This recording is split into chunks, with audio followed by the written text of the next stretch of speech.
सियावर रामचंद्र की जय।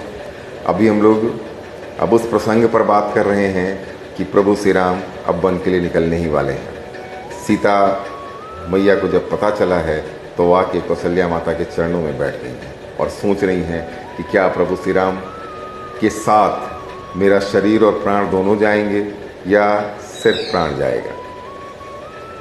अब कौशल्या बोल रही हैं। इनके पिता जनक जी राजाओं के पिता जनक भूपाल मणि, ससुर भानुकुल भान, पति रविकुल कैरव विपिन, विधु गुण रूप निधान।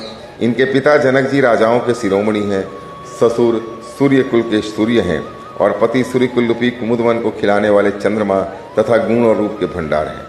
मैं पन पुनि पुत्र वधु प्रिय पाई, रूप राशि गुणशील सुहाई, नयन पुतरी कर प्रीति बढ़ाई, राख्यूं प्राण जाने की ही लाई। फिर मैंने रूप की राशि सुंदर गुण और शील वाली प्यारी पुत्र वधु पाई है। मैंने इनको आंखों की पुतली बनाकर इनसे प्रेम बढ़ाया है और अपने प्राण इनमें लगा रखे हैं। कल्प बेली जिमि बहुविधि लाली, सींची स्नेह सलील प्रतिपाली, फुलत फलत भयऊ विधि मामा, जानि न जाई काह परिणामा।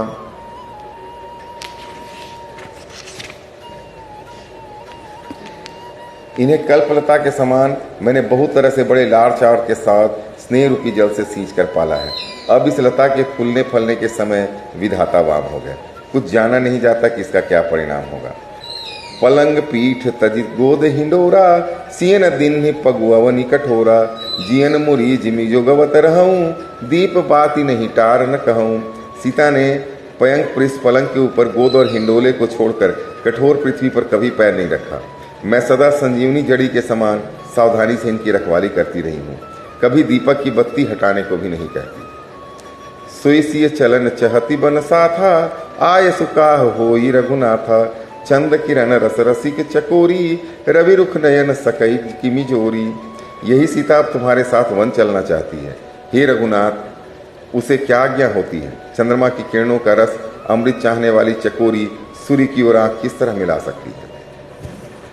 सीता मैया ने कुछ कहा नहीं, लेकिन कौशल्या माँ समझ गई कि वो क्या चाहती है और उनके बदले उन्होंने राम से आज्ञा मांगी।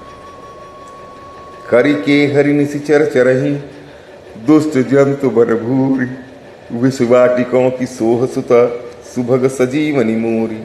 हाथी, सिंह, राक्षस आदि अनेक दुष्ट जीव जंतु वन में विचरते रहते हैं। हे पुत्र, क्या विष की वाटिका में सुंदर संजीवनी बूटी शोभा पा सकती है? बनहित कोल की रात किशोरी, रचि बिरंची विषय सुख भोरी। पाहन कृमि जिमि कठिन सुभाऊ, तिन्हई कलेसु न कान न काऊ।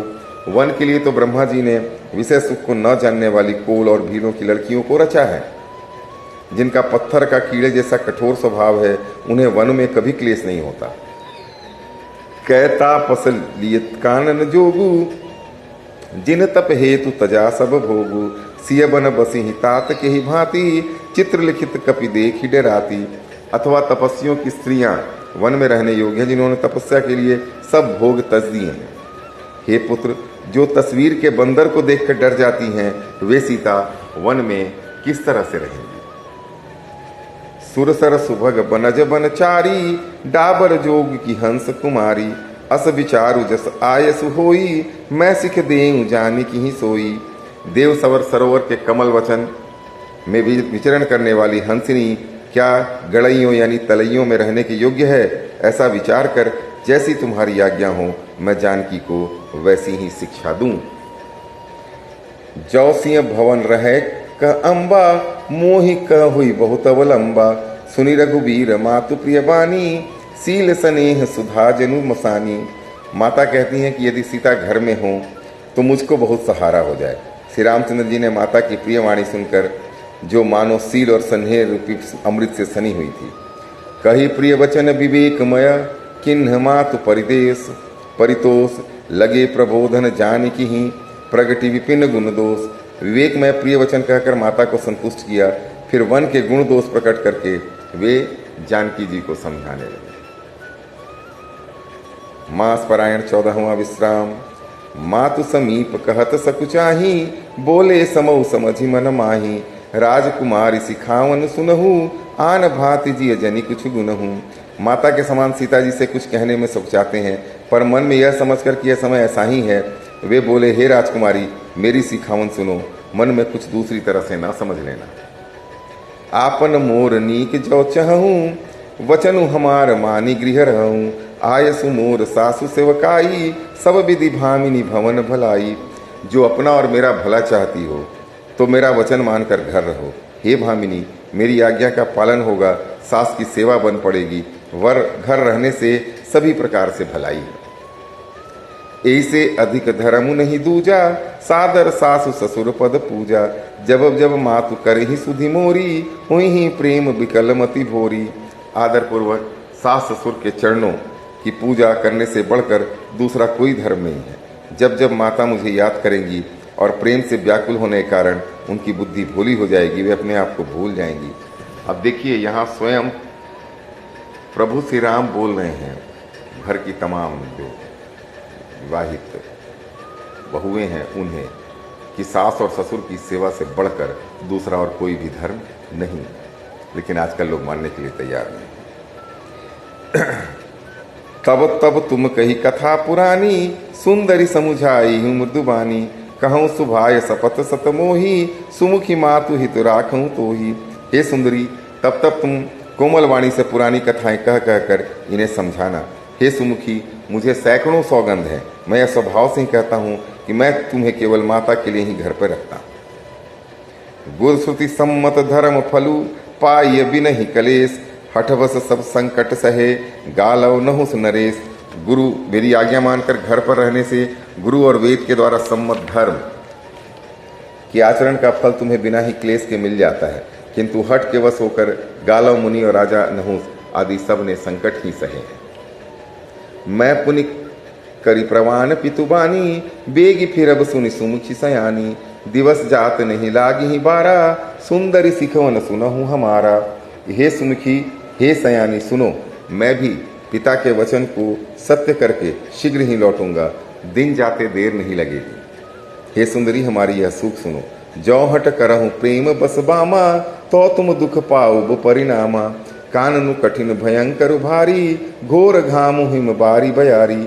हे वामा, यदि तुम प्रेम वश हट करोगी तो तुम परिणाम में दुख पाओगी। वन बड़ा कठिन क्लेशदायक और भयानक है। वहाँ की धूप, जाड़ा, वर्षा और हवा सभी बड़े भयानक हैं। कुसकंटक मग कांकर नाना, चलब पयाद ही बिनु पद तात्राना। चरण कमल मृदु मंजु तुम्हारे, मार्ग अगम भूमि धर भारे।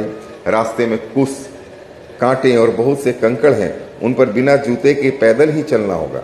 तुम्हारे चरण कमल कोमल और सुंदर हैं और रास्ते में बड़े बड़े दुर्गम पर्वत हैं। कंदर खोह नहीं न मदनारे, अगम अगाध न जाहि निहारे। भालू बाघ ब्रिक के हरी, नागा करहि नाद सुनि धीरज भागा। पर्वतों की गुफाएं, खोह, दर्रे, नदियां, नद और नाले ऐसे अगम्य और गहरे हैं कि उनकी ओर देखा तक नहीं जाता।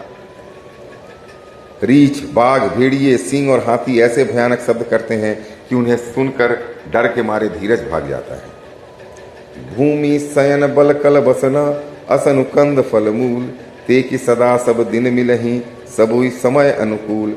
जमीन पर सोना, पेड़ों की छाल के वस्त्र पहनना और कंद मूल फल का भोजन करना होगा। वे भी क्या सदा सब दिन मिलेंगे? सब कुछ अपने अपने समय के अनुकूल ही मिल सकेगा। नर आहार रजनी चर चरही, कपट वेश विधि कोटिक करही। लागही अति पहाड़ कर पानी, विपिन विपत्ति नहीं जाई बखानी। मनुष्यों को खाने वाले निशाचर फिरते रहते हैं। वे करोड़ों प्रकार के कपट रूप धारण कर लेते हैं। पहाड़ का पानी बहुत ही लगता है, वन की विपत्ति बखानी नहीं जा सकती। आज के लिए इतना ही। पुनः कल आपकी सेवा में उपस्थित होऊंगा। तब तक के लिए आज्ञा दीजिए। और हाँ, आपने अगर मेरे चैनल को सब्सक्राइब नहीं किया है तो कृपया अभी सब्सक्राइब कर लें, जिससे कि कलयुग के तमाम पापों तापों को हरण करने वाली यह पवित्र गाथा आप सुन सकते हैं।